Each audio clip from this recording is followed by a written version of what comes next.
ఇక్కడ తెలంగాణలో రేవంత్ రెడ్డి గారు గద్దెనెక్కినప్పటి నుంచి యంగ్ ఇండియా అని చెప్పి కలవరిస్తూ ఉన్నారు.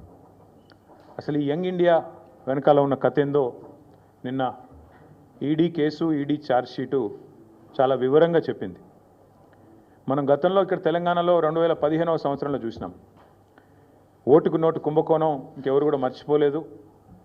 అప్పటి నుంచి రేవంత్ రెడ్డి గారికి బ్యాగ్ మ్యాన్ అనే పేరు కూడా కొత్తగా, అంటే bat man, super man, spider man లాగా బ్యాగ్ మ్యాన్ అనే మంచి పేరు కూడా తెలంగాణలో చాలామంది పిల్లలు పెట్టుకున్నారు.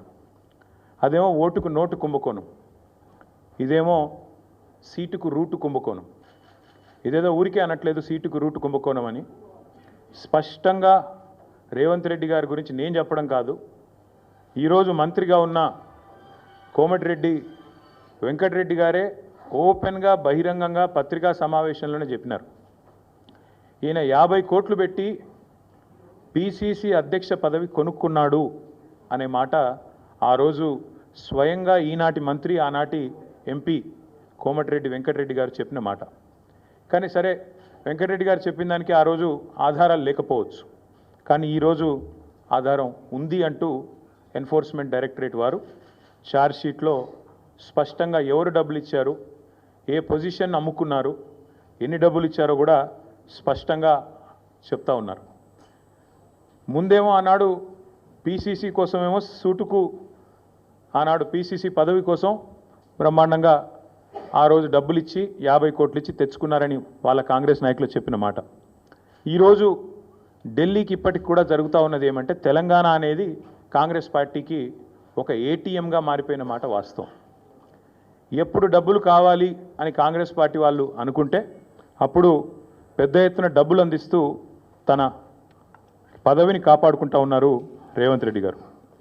ఇవాళ ఓటుకు నోటు జరిగినప్పుడేమో రేవంత్ రెడ్డి గారు ఒక ఎమ్మెల్యే, కానీ ఈరోజు ఈ రాష్ట్రానికి ముఖ్యమంత్రి. కాబట్టి యావత్ దేశం పరువు, యావత్ దేశం ముందు తెలంగాణ పరువు ఇవాళ తీసి పరువు పోగొట్టి, నిజంగా తెలంగాణ ముఖ్యమంత్రి అంటే ఇట్లాంటి వ్యక్తి అనే పరిస్థితి ఇవాళ కనబడుతూ ఉన్నది.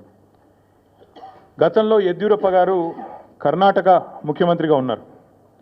ఇది నేను చెప్పేది 2020వ సంవత్సరానికి సంబంధించిన అంశం.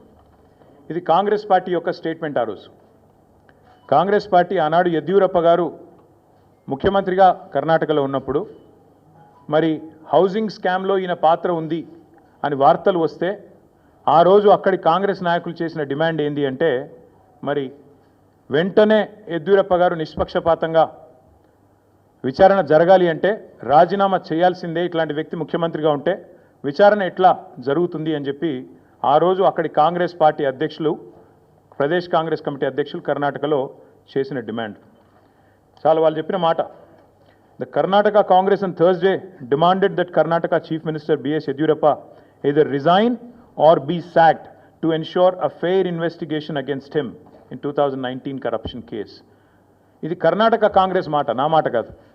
ఒక విచారణ ఎదుర్కోవాల్సి వస్తే ముఖ్యమంత్రి గారు ఈదర్ ఈ షుడ్ రిజైన్ వాలంటరీలీ, స్వచ్ఛందంగా తప్పుకోవాలి, లేదా ఆయనను అర్జెంటుగా తొలగిస్తేనే నిష్పక్షపాతమైన ఎంక్వైరీ జరుగుతుంది అనే మాట వారు చెప్పిన మాట. ఇవాళ మేమంటుంది కూడా అదే. 4 కోట్ల ప్రజల ముందు ఇవాళ ఆ ప్రజలకు నాయకత్వం వహించే నాయకుడిగా అక్కడ కూర్చున్న వ్యక్తికి తప్పకుండా నిజాయితీ ఉంటే, నైతికత ఉంటే వెంటనే అయితే రేవంత్ రెడ్డి గారు స్వచ్ఛందంగా తప్పుకోవాలి, లేదా కాంగ్రెస్ పార్టీ పెద్దలు స్పందించి తప్పకుండా వెంటనే వారిని రాజీనామా చేయించి నిష్పక్షపాతంగా విచారణ జరగడానికి సహకరించాలని మేము కూడా డిమాండ్ చేస్తూ ఉన్నాం. రేవంత్ రెడ్డి గారు మాటల ముఖ్యమంత్రి కాదు, మూటల ముఖ్యమంత్రి అని మరొకసారి తేలిపోయింది దీంతో. ఎందుకంటే మూటలు మోసే పిసిసి అధ్యక్ష పదవి తెచ్చుకున్నారని వెంకటరెడ్డి గారు చెప్పారు.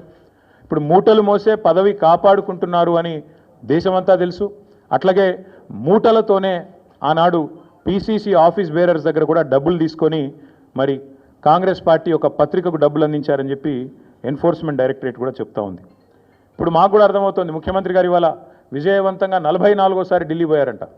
16-17 నెలల్లో 44వసారి ఢిల్లీకి పోయి ఒక అరుదైన రికార్డు ముఖ్యమంత్రి గారు అయితే సృష్టించారో ఇప్పుడు మాకు అర్థమైంది ఎందుకు పోతున్నాడో ఢిల్లీ.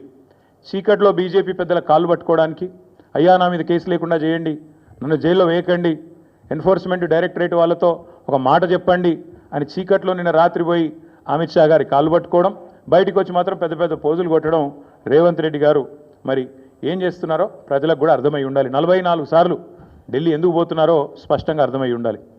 ఒక్క ఇటుక పేర్చకుండా, ఒక్క కొత్త ప్రాజెక్టు కట్టకుండా, ఒక్క సంక్షేమ పథకం అమలు చేయకుండా, ఒక్క గ్యారంటీ ఇచ్చిన ఒక్క గ్యారంటీ అమలు చేయకుండా తెలంగాణలో 1,80,000 కోట్ల అప్పు, ఆ డబ్బులు ఎక్కడ పోతున్నాయో ఇప్పుడన్నా మరి తెలంగాణ ప్రజలకు అర్థమవుతుందని నేను అనుకుంటా ఉన్నా.